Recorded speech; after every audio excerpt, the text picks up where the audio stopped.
Fala galera desse multiverso, como é que vocês estão? Tudo bem? Tudo bem aqui também, assim como a segunda temporada de Demolidor Renascido. Tá boa, eu tô curtindo. Tá tendo uma construção boa. Melhor, uma continuidade de construção boa, tô achando, né? Mas antes da gente falar sobre isso aí, antes de ir pro vídeo, mesmo se tu não for ver todo o vídeo, eu vou te pedir aí pra curtir o vídeo. Pra dar uma curtidinha ali, não custa nada, cara. Ajuda o canal. Não gosta da minha cara? Dá uma força aí. Não vai custar nada. Só um cliquezinho ali. Você tá vendo a TV? Põe pra cima, põe no joinha. Tchau. É isso aí. Pois então. Tivemos essa semana 2 episódios. Coisa boa, cara. Coisa boa. O problema é parar. É arranjar tempo pra 2 episódios de 50 minutos. Isso me surpreendeu, porque eu imaginei que fossem ser episódios menores, né? Alguns episódios assim de 30 minutinhos, 35, 40 no máximo. Mas que bom, né? Que bom. Mas no final, eu pelo menos tive a compreensão de que esses 3 primeiros episódios meio que fecham um arco, assim. Aquele rolê da prisão ilegal do Fisk ali, que tinha sido definido no final da temporada passada, parece que se encerrou. Vamos ver alguma outra coisa. Acho que agora a linha dura do ICE dele, ou quer dizer, do AVTF, Antivigilante, Task Force lá, vai apertar o cerco, vai ser mais brutal, né? Mais do que já está sendo nas ruas, né? Alguns pontos aqui para destacar, deixa eu dar um gole aqui. Os episódios eles exploraram mais essa manipulação política do Fisk, como Trump, né? E a Antivigilante Task Force aí, como um ICE, como eu brinquei antes ali, né? Temos algumas questões ali de dilemas morais entre a Karen e o Matt, a questão de não matar, né? A Heather surtando com uma crise de ansiedade ali, ansiedade ou de desespero, e ela acaba utilizando a máscara do Muse que ela guardou com uma espécie de calmante ou de para ela ter um foco, né? E parece que volta ao normal, não sei. Ela entra nesses transes dela. E claro, né?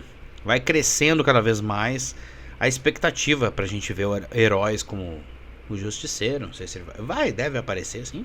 A Jessica Jones, que já tá anunciada. E até o Homem-Aranha, né? Mas eu acredito que vai aparecer, mas não vai aparecer o Aranhoso aqui. No máximo vai ser alguma coisa mencionado. É mais fácil o Demolidor aparecer lá, assim como o Justiceiro vai aparecer no Homem-Aranha. O Demolidor aparecer alguma coisa lá. Não sei. Eu tô pensando lá na frente também. Como a gente vai ter o tentáculo, a mão lá. E temos um arco nos quadrinhos onde o Matt usa esse uniforme preto que ele está utilizando quando ele assume o tentáculo, a mão. É a mão? O tentáculo, é. Que é aqueles ninjas lá no filme do Homem-Aranha. E se o Matt for do outro lado, tiver a cabeça virada? Ninguém falou nada desses youtubers espertinhos aí. Vamos ver. Vai que eu dei um tiro na lua, como é o nome do segundo episódio ali, do episódio 2, né? Então, também tem outros pontos assim, que é personagens secundários, eles estão ganhando mais profundidade. Isso é legal, porque tu vai encorpando a série, não ficam personagens soltos. Eu acho importante assim, tu dá uma recheada, não focar muito, mas tu dá uma recheada boa naqueles personagens satélites ali, como o Daniel, que é ele é muito importante na série, eu acredito. Citam ele como se fosse um possível herdeiro do Fisk, né? Não sei se vai ser, eu ainda também acredito que ele vai ser, no final ele vai acabar morrendo protegendo a Bibi, no final, ainda acho. E o Cherry ali também, aquela questão, foi rápida as cenas ali, com o velhario lá, a velha guarda lá da polícia, os amigos dele protegendo ele no hospital, porque ia ser morto pela força-tarefa lá, né? Falando um pouquinho assim do episódio 2, alguns pontos ali, tipo, o Matt e a Karen, eles adotaram uma postura mais ofensiva em relação ao Wilson Fisk, né? Saindo de uma posição mais reativa que eles estavam, para começar mais com ações jurídicas e vigilantes, assim também. O Matt mais investigador, mais atuante. Enquanto o Fisk está usando a propaganda e todo o seu poder midiático para isolar o Demolidor como um símbolo desse caos, ataque terrorista, blá blá blá, e manter esse toque de recolher e etc. Esse avanço jurídico do Matt e da Karen muito foi... Eles acharam... Não vou lembrar o termo, mas tipo, não é tipo alvará, mas... Quando foi repassado do governo do estado de Nova York para a cidade de Nova York, aquela área do porto, e ela não ter jurisdição. Só que só pode ser revogado essa decisão pelo governo do estado de Nova York. Qual governadora é uma pessoa muito certinha. Tá na cara que essa governadora vai morrer. Tá na cara. Isso já... Outro chute outro tiro na lua aqui que eu tô dando. Me cobrem. A governadora, infelizmente, vai ser uma vítima do Wilson Fisk. Tá aí o corte. Ai. Enfim. Tivemos um vislumbre ali do nosso querido Benjamin Poindexter, o mercenário, né? Simulando, parece ali no início a imagem eu jurava que era o Matt. Eu jurava, até ele virar a cara, porque até o cabelo parecia. Mas era ele na igreja lá, buscando redenção na igreja de Clinton, lá onde a famosa igreja da Cozinha do Inferno, que existe mesmo essa igreja, ali no bairro. É aquela que vimos todas as temporadas da Netflix. Atrás da mãe do Matt, não sei pra quê. Não sei se ela vai aparecer. Perdão. E pedindo remorso, sei lá, essas invencionices católicas aí. Vai lá pra um padre aspirante, né? A Bibi Urich atuando como agente dupla. Eu já tô entrando no terceiro episódio também, assim, misturando um pouco, mas ela que faz aquele Bibi Report dela lá, que faz toda aquela propaganda colorida, propaganda de margarina pro governo do Wilson Fisk, as ações dele, que Nova York está boa, blá blá blá, as pessoas dizendo que nunca esteve tão segura, blá blá, nunca antes na história desse país, blá blá blá blá.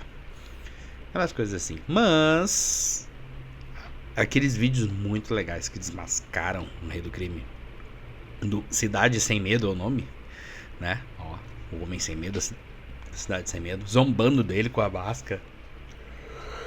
Perdão! Sempre, eu tenho que aprender umas técnicas pra não bocejar. Mas, né, uma estética ali de Matrix, com o símbolo do Demolidor como resistência. A gente vê muitas pichações nesse episódio pela cidade de Resistência. Esqueci a frase que falaram lá, resistir... eu não lembro. Mas eu vou procurar, acho. Talvez na edição eu coloque isso. Senão eu tô com preguiça de buscar. E o Fisk querendo fazer o Demolidor sair da casinha, e o Matt, sem querer revelar ele, porque eles têm meio que um código de conduta entre eles, né? Lança um 555 Murdoch, uma linha de procurado lá, mas procurado de pessoa desaparecida, pois Matt Murdock E ele faz uma pausa assim, um herói, ele fala, por ter salvo a vida dele. Então agora todo cidadão nova-iorquino tá à procura do Matt Murdock.